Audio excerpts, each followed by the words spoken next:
Bueno, Betania, bienvenida, muchas gracias. Betania Blanco, de la Fundación Bengoa, por estar con nosotros, entrar en esos detalles y conocer un poco más de esa encuesta que hoy jerarquiza y encabeza la primera página del diario El Nacional. No, de verdad que dramática la situación. Me gustaría que pudiéramos resumir un poquito lo que trata y recoge esa encuesta. Bueno, esta encuesta está publicada ahora en el 2016, pero viene haciéndose desde el 2014. Y se pudo hacer gracias a la colaboración de las universidades Simón Bolívar, la Católica y la Central. Y realmente expresa una muestra bastante clara porque se realizó en 12 ciudades. ¿Por qué las ciudades? Porque todos hemos emigrado a las ciudades. Sí, una representación urbana significativa. Y ahí es donde estamos todos, ¿no? Entonces, ha habido que clasificar cosas nuevas como, por ejemplo, el nuevo pobre, que era una clasificación que no existía. O sea, ¿qué es el nuevo pobre? El de la clase media que declina. Que declina. Y eso es algo muy reciente, pero que se manifiesta en muchas de su vida y sobre todo de la alimentación, porque la parte que la Fundación Bengoa está viendo es la parte de alimentación de esta encuesta que tiene otros entornos. Luego, queremos ponerle número a la situación que ya sabíamos que venía.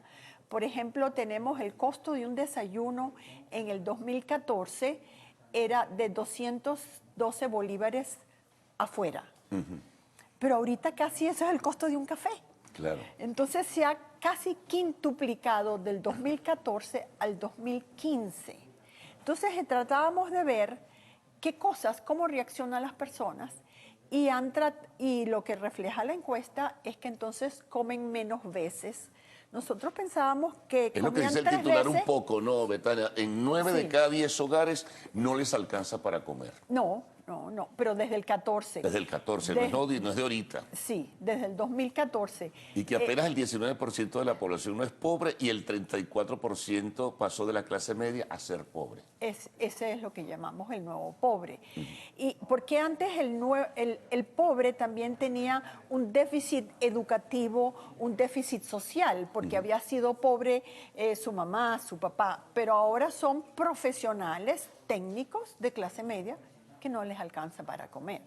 Entonces esto plantea una serie es muy interesante, una serie de desafíos. Por ejemplo, en una población que la proporción de sobrepeso y obesidad es tan grande, ¿cómo vamos a evaluar la desnutrición? Eso iba a preguntar. Sí, o sea, si pierde peso es lo deseable. No, pero es que está perdiendo nutrientes. Lo más probable es que no tenga hierro porque no hay consumo de proteínas de carne. O sea, el hierro cuando viene de origen vegetal se absorbe muy mal. O sea, eso de que la espinaca de Popeye, el berro, en fin. Se absorbe malísimo. Tiene que haber la ingesta de productos animales y no los hay. Entonces estamos viendo que en los estratos más bajos, la doctora Marixa Jiménez, que es la que coordina esto, hay más obesidad porque la densidad calórica son harinas con grasa. Es decir, que ha crecido y se ha multiplicado la desnutrición en los sectores más empobrecidos de la población venezolana. La malnutrición. La malnutrición. Sí. Entonces nos vemos sometidos a ser un poco más novedosos que peso y talla. Ya peso y talla no nos va a decir lo que estamos buscando. Tenemos que buscar anemia, condiciones de hierro, trastornos de falta de vitaminas en niños y adultos que tienen sobrepeso. Entonces ya por lo menos de este análisis que se ha hecho nos está llevando a pasar del diagnóstico a las propuestas. ¿Cuáles son esas propuestas? Esas propuestas son bien interesantes, por supuesto hechas en conjunto. Hemos comenzado propuestas de la macroeconomía que lo hacemos con la Unidad de Políticas Públicas y el doctor Marino González, que establece que tiene que haber un cambio de gobierno porque la economía tiene que ser una economía abierta, si no pasa lo que dices tú, importan alimentos, dura un mes y se acabó. ¿Qué significa que el Estado monopolice las divisas por una parte, que sea el que tiene que cancelar a los proveedores internacionales, que cada día hay menos comida y productos en los anaqueles? ¿Qué significa todo esto en este contexto? Por eso la propuesta parte de que eso no puede ser.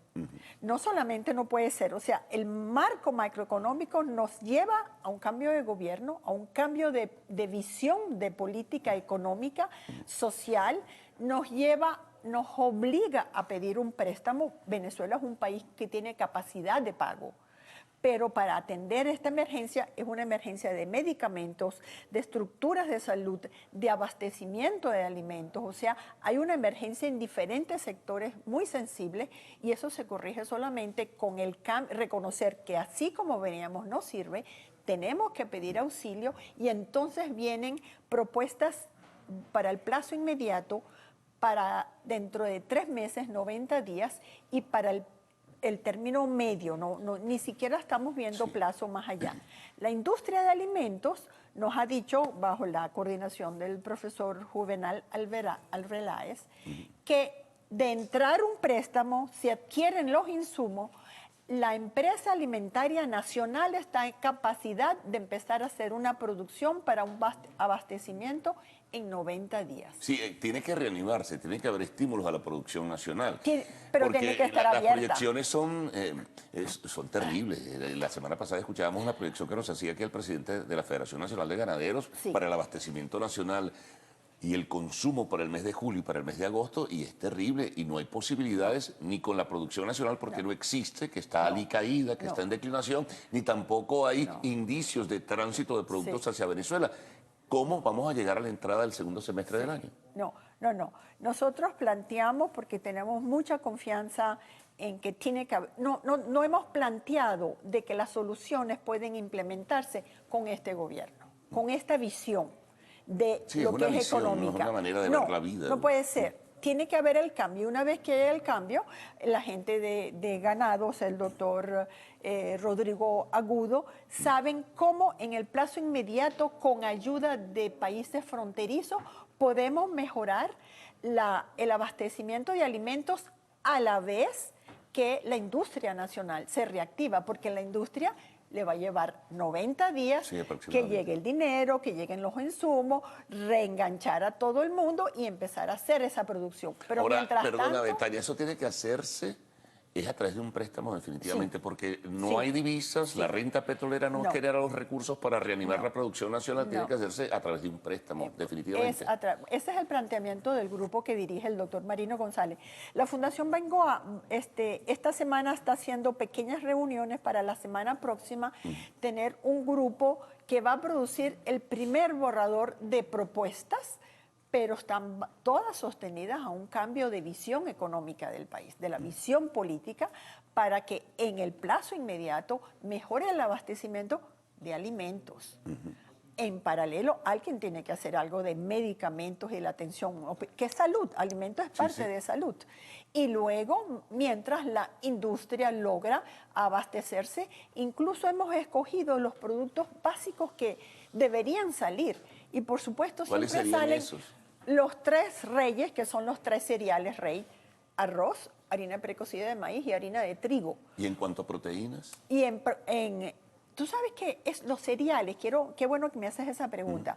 Ahorita hay mucha gente que está haciendo arepitas de ñame, de yuca.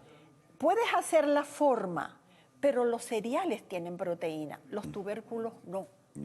No, entonces estás haciendo la forma de un alimento, pero el nutriente no lo comparas. ¿Y la proteína animal entonces? Y luego la proteína animal, estamos viendo que prioritariamente debería venir para los niños que están en crecimiento, y desde hace mucho tiempo el Instituto Nacional de Nutrición creó el Lactobisoy, que es una especie de chicha criolla, pero que se prepara con agua porque ya tiene la proteína. Tiene mitad proteína de leche, mitad proteína de soya.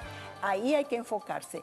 El problema de la proteína es que es difícil conseguirlo en alimentos no perecederos. Entonces, toda cesta de emergencia o de crisis es en base a productos no perecederos. Estamos pensando en el queso para untar, que no es más mantequilla que queso.